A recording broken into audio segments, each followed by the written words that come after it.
Hi viewers welcome back to our channel. ఈరోజు మనం గుజరాత్, హర్యానా, కర్ణాటక, మధ్యప్రదేశ్, మహారాష్ట్ర, పంజాబ్, రాజస్థాన్, తమిళనాడు, తెలంగాణ, ఏపీ మార్కెట్లో పత్తి ధరలు తెలుసుకుందాం। సో దానికంటే ముందు ఛానల్ని కొత్తవారు పాతలు సబ్స్క్రైబ్ చేసుకోండి, థ్యాంక్ యూ। ముందుగా మనం గుజరాత్ రాష్ట్రంలో కనిష్ట ధర వచ్చి 6,250 రూపాయలుగా పలికింది, గరిష్ట ధర వచ్చి 7,510 రూపాయలుగా ఉన్నది। హర్యానా రాష్ట్రంలో కనిష్ట ధర వచ్చి 6,000గా ఉన్నది, గరిష్ట ధర వచ్చి 6,720 రూపాయలుగా ఉన్నది। కర్ణాటక రాష్ట్రంలో కనిష్ట ధర వచ్చి 6,600గా ఉన్నది, గరిష్ట ధర వచ్చి 7,300గా పలికింది। మధ్యప్రదేశ్ రాష్ట్రంలో కనిష్ట ధర వచ్చి 5,000గా ఉన్నది, గరిష్ట ధర వచ్చి 6,000గా పలికింది।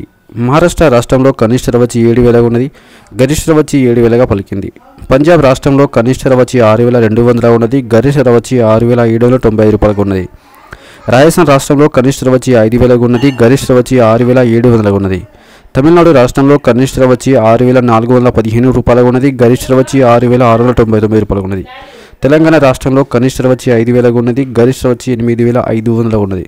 ఆంధ్రప్రదేశ్ రాష్ట్రంలో కనిష్ట ధర వచ్చి 4,867, గరిష్ట ధర వచ్చి 7,190 రూపాయలుగా ఉన్నది।